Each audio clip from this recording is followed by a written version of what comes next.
Well, you didn't come through on that, so now let's go back to square one, and I'm going to sit over here and pout until you see things my way. One of the worst feelings that you can have with someone is the feeling that you cannot trust them. With us as Christians, we know the promises of God. We know the promises of God. You can recite them better than I can. Where God said, I'll never leave you. I'll never let you down. I'll heal you. I'll supply. I'll provide. I'll make sure that it all comes out. But we all have a list of things that we pray for, do we not? I do. We've got a list of things that you believe God for.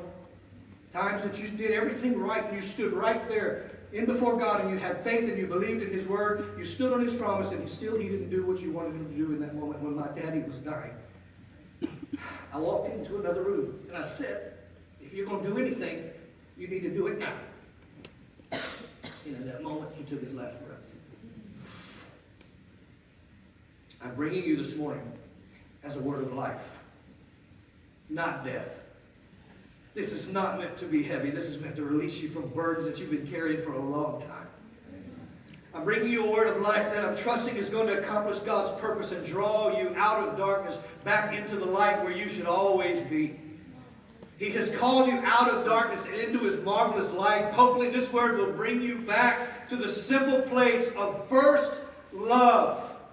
In the church, we're all about new revelation and deep revelation. And let's teach on the book of the Revelation. Just leave it over there. For right now, go back to the basics.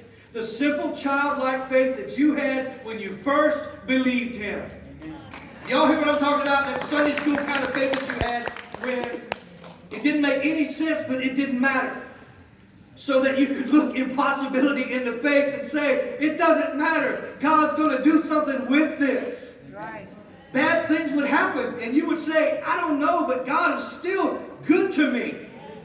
You would lose it all. Is there anybody in here who has ever lost everything? You would lose it all, and something in you would just rise up and say, it's okay. God's just clearing the deck so He can bring it all back to me in the future. I trust Him that much. It's going to be all right. And why can I trust Him like that? Because He's done it before.